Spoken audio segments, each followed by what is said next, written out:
Hello student, welcome to कोई Shome sir, जहाँ पढ़ता है इकोनॉमिक्स बहुत ही अलग अंदाज में। हम ये बिजनेस इकोनॉमिक्स का पेपर कर रहे थे और हमने कहाँ तक कर लिया 50 तक कर लिया था और 51 पर अब हम आ गए हैं। वो वीडियो लंबी हो गई थी तो इसलिए हमने दूसरी वीडियो बना दी। ये MGKVP यूनिवर्सिटी का पेपर है, बिजनेस इकोनॉमिक्स का मेजर का, सेकेंड सेमेस्टर का।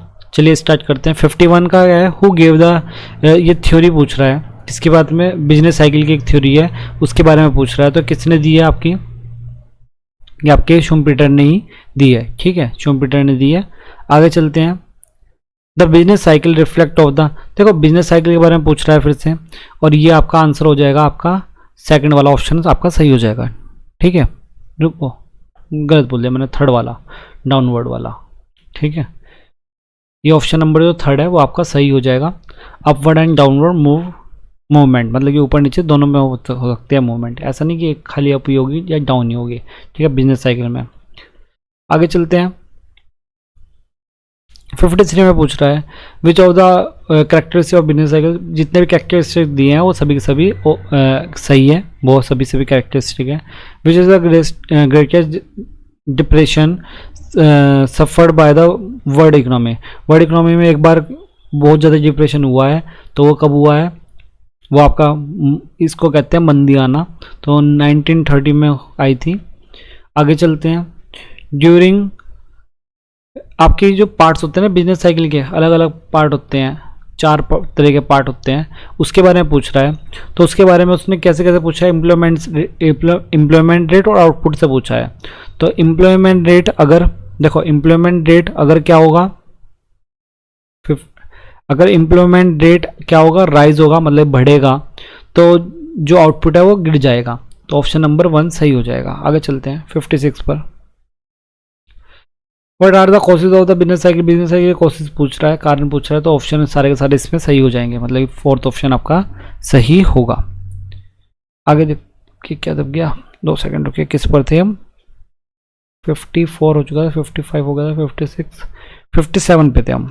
ठीक है, 57 में क्या कर रहा है, business cycle effect an economy, तो आपका ऑल एसेप्ट सही हो जाएगा आपका। ठीक है, आगे चलते हैं 58 में।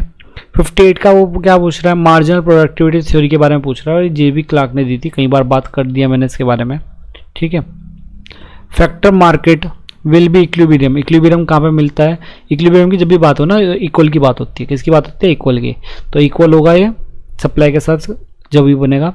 Wages are paid to the, ये एम्प्लॉयमेंट होता है, क्या होता है एम्प्लॉयमेंट। ठीक है, वेजेस लेबर्स को नहीं दी जाती। आगे चलते हैं, क्या पूछ रहा है, wages determine take place in the perfect competition में पूछ रहा है, तो आपका इक्वल हो जाएगा डिमांड लेबर।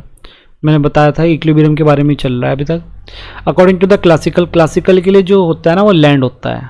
ठीक है, प्राइस के लिए वो लैंड होता है क्लासिकल के लिए, और मॉडर्न जो बताते हैं वो एनी फैक्टर को बताते हैं। ठीक है, ये मैंने पढ़ाए हुए हैं जब आपको वो पढ़ाया था प्रोडक्शन फंक्शन। ठीक है, economical rent raise on the when supply the factor is not, तो ये आपका परफेक्टली इनइलास्टिक हो जाएगा। ये एक्सप्लेन किया हुआ है मैंने बहुत अच्छे से वीडियोज में, आप देख सकते हो जाके वहाँ पर। The price of capital, price of capital का पूछ रहा है, तो प्राइस ऑफ कैपिटल जो होता है, कैपिटल का जो प्राइस होता है वो इंटरेस्ट होता है। ठीक है, इंटरेस्ट से ही चीज़ें चलती है। क्या पूछा है, लिक्विड प्रेफरेंस थ्योरी कई बार आ गई है, देखो हर जगह पर आई है, तो ये किसने दी गई है, पता नहीं कितनी बार अलग अलग जगह पे पूछी गई है आपकी। Causes of the preference theory, आपका ऑल ऑप्शन सही हो जाएगा, सभी के सभी सही है। आगे चल लेते हैं।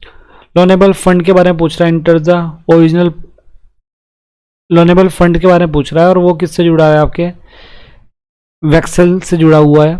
आगे चलते हैं। Source of the supply of loanable fund, loanable fund का जो सप्लाई होते हैं वो सभी के सभी ये सोर्स है, ऑल हो जाएगा option. Interest is paid because capital is, ये आपका ऑप्शन नंबर सेकंड सही हो जाएगा। ठीक है, आगे चलते हैं। ये आपको थ्योरी के बारे में पूछ रहा है, जो अनिश्चितता का सिद्धांत कई बार पूछा गया है, अनसर्टेनली की, तो ये आपका नाइट ने दी है, पता होना चाहिए आपको। Profit is the price of the which factor, जो प्रॉफिट होता है वो किस फैक्टर का प्राइस होता है, वो आपका इंटरप्रेयर आ जाएगा। इंटरप्रेयर वाला ऊपर भी तो क्वेश्चन था एक, कौन सा था वो, मैंने गलत तो नहीं बता दिया आपको? 2 सेकंड रुको बेटा बस।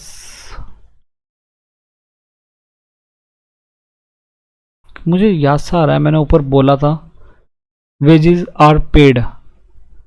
हाँ सही सही है, वहाँ पे भी वही था एम्प्लॉय। कहाँ पर आ गए थे हम? अच्छा मैं थोड़ा सा मिस कर गया। आगे चलते हैं, वो अलग था क्वेश्चन, ये अलग था, मैंने सोचा शायद सेम क्वेश्चन है। ये किसके बारे में पूछ रहा है? इन्वोलेंस थ्योरी पूछ रहा है, इन्वोलेंशन थ्योरी। तो किसने दी है? आपके शुम्पीटर ने दी है। ठीक है, याद रखना शुम्पीटर का आएगा। आगे पूछ रहा है इज नॉट, याद रखा करो नॉट फंक्शन, कई बार हम जल्दी जल्दी में पढ़ लेते हैं, तो वो नॉट फंक्शन पूछ रहा है ऑफ द इंटरप्रेटर, तो इसमें नॉट में आपका लैंड आ जाएगा, लैंड बनी। ठीक है, आगे चलते हैं। लास्ट क्वेश्चन है net profit is the reward of, जो नेट प्रॉफिट है वो किसका रिवॉर्ड है? आपका ऑल जो है वो सारे सही हो जाएंगे।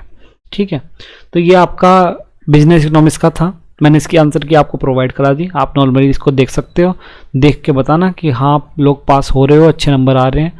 मेरे ख्याल से इजी था पेपर देखा जाए तो इजी था, आराम से आप लोग कर सकते हो। अब मैं नेक्स्ट वो वीडियोस बनाऊंगा जो बच्चों ने काफ़ी सारी चीज़ें भेजी हुई है, एक एक करके मैं देखता हूँ क्या क्या भेजा हुआ है। ठीक है, और देखो मैं एक चीज़ बता देता हूँ, क्योंकि एक बच्चे का कॉल आया था, वो यही चीज़ कह रहा है कि सर आप मैसेज का रिप्लाई नहीं कर रहे। बात यह है कि मेरे पास ना 244 के करीब चैट पड़ी हुई है। ठीक है, और तो मेरे व्हाट्सएप पे इतनी ज़्यादा चैट्स पड़ी हुई है और डेली इतने सारे मैसेज आते हैं, तो मुझे पता नहीं चलता कौन सा मैसेज कब का है कौन सा है, तो कई बार ना मैसेज खो जाते हैं उसमें, तो मैं कई बार रिप्लाई नहीं कर पाता। पर लेकिन मैं शांति से बैठ के आपके मैसेज को देख लूँगा, और जो जो मुझे लगता है कि हाँ जल्दी बनाना चाहिए कि उनका पेपर वगैरह है, तो उन्हें पहले बना दूंगा, उन्हें फिर वो चीज़ मैं प्रोवाइड करा दूँगा आपको। ठीक है, अब मिलते हैं नेक्स्ट वीडियो में। धन्यवाद, हमसे जुड़े रहिए और ऐसे ही पढ़ते रहिए।